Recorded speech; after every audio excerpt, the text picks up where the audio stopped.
Welcome to the Tillotson Video Education Series. Today we're going to show you how to repair a Tillotson carburetor. We're using one of our new racing carburetors, the Tillotson Avenger HW10, but the steps we'll follow apply to most of our other racing carburetors. The first thing you'll need is the proper repair kit.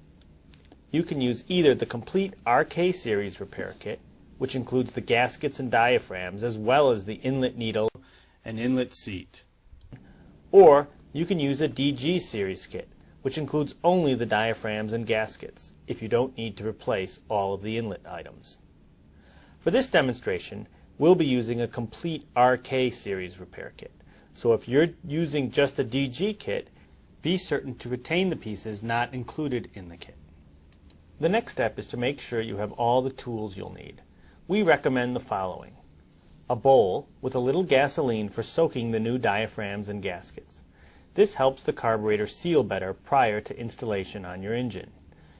We're filming indoors, so we won't actually be using gasoline.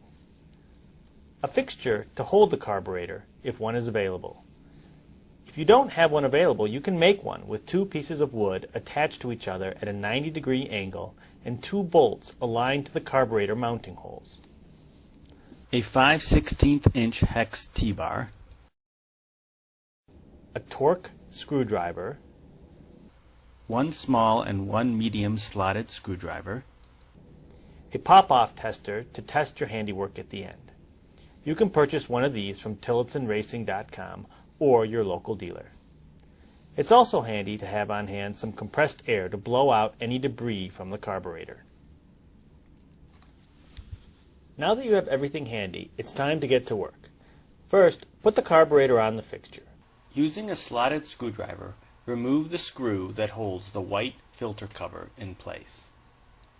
Under the cover are two components: a cork gasket, which you can throw away because a new one is included in the kit, and a metal screen, which you should save for reassembly.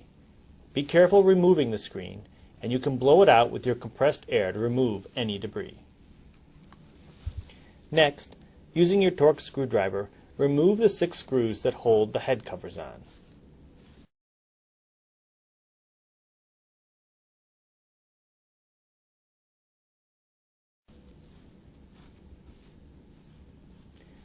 Carefully separate the two metal heads. In between, you will find a gasket and a pump diaphragm, which you can discard.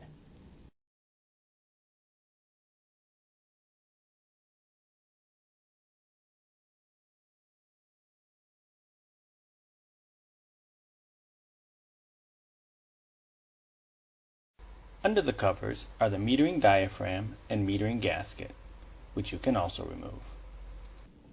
Occasionally, the metering gasket may stick to the body of the carburetor. Be careful removing the gasket and any pieces that do stick so as not to damage the body. Inspect the body of the carburetor to make sure there is no damage. Now it's time to remove the inlet needle assembly. Start by removing the screw that holds the inlet lever in place, and then gently lift off the lever. Be careful, under the lever is a spring which can fly off.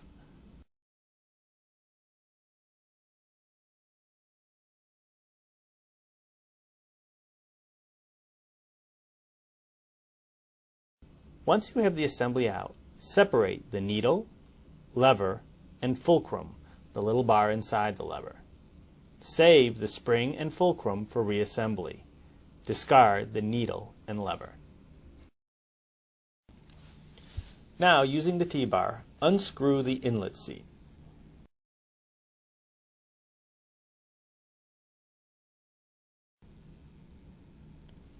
Remove the seat by tipping the carburetor upside down and shaking it vigorously. You can discard the inlet seat.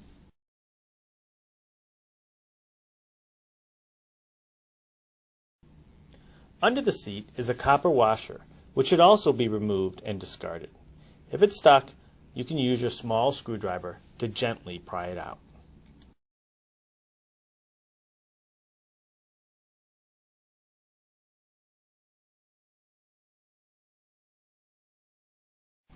Now that you have the carburetor disassembled, inspect the inside thoroughly to make sure there is no damage.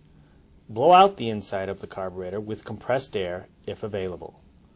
Also inspect the various parts of the pump cover one more time to make sure they are clean and free of debris.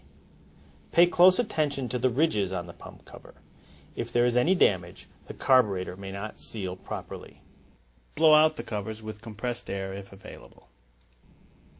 Inspect the inside of the filter cover to make sure it is also clean and free from debris. You can blow it out with compressed air just to be sure.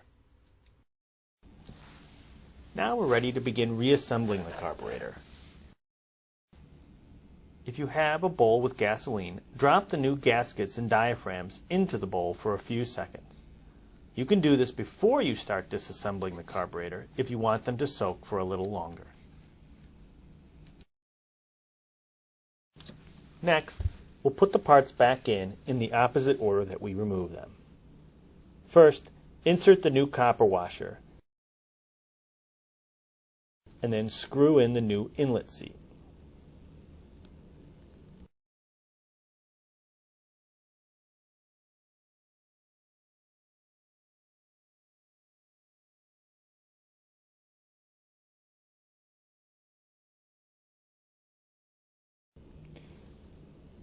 Next, carefully set the inlet spring back into the spring hole.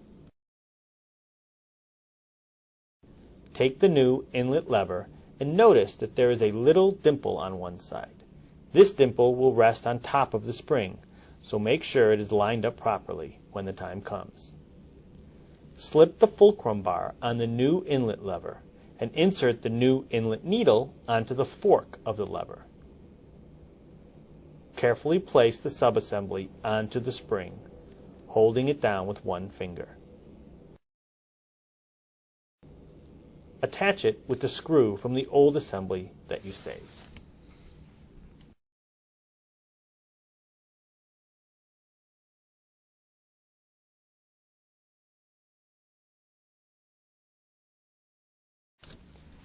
Make sure that the lever is flush with the floor of the carburetor. If it's too low, below the floor, it will press against the bottom and you will have an insufficient fuel flow. If it's too high, it will press against the metering diaphragm and cause the carburetor to flood.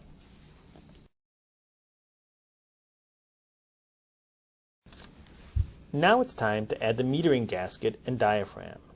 First, put on the metering gasket. It only goes on one way. Next, you're ready to add the metering diaphragm. Inspect it first to make sure it's not bent or creased.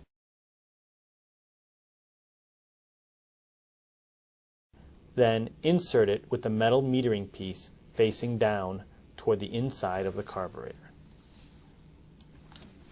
Next, put back on the bottom part of the pump cover. It also goes on only one way with the ridges facing up.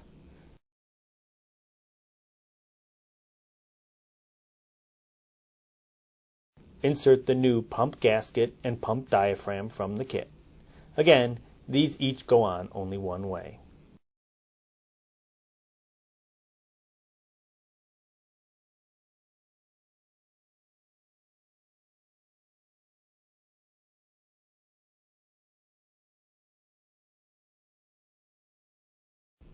Replace the top of the pump cover.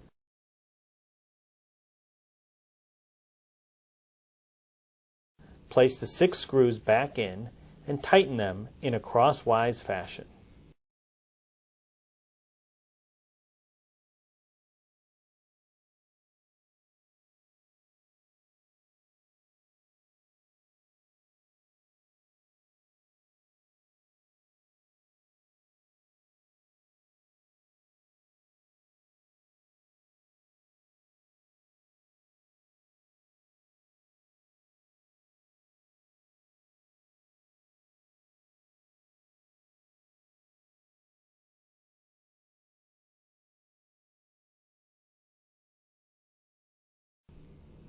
Put back on the filter screen that you saved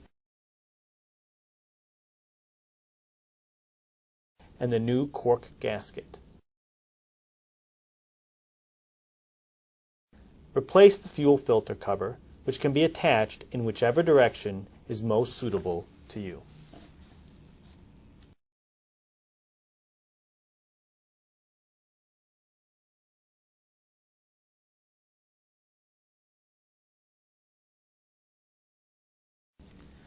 Now you're ready to test your handiwork.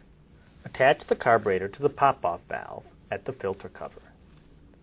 Pump the tester until the needle releases or pops off, making note of the values at which the needle pops off and reseals.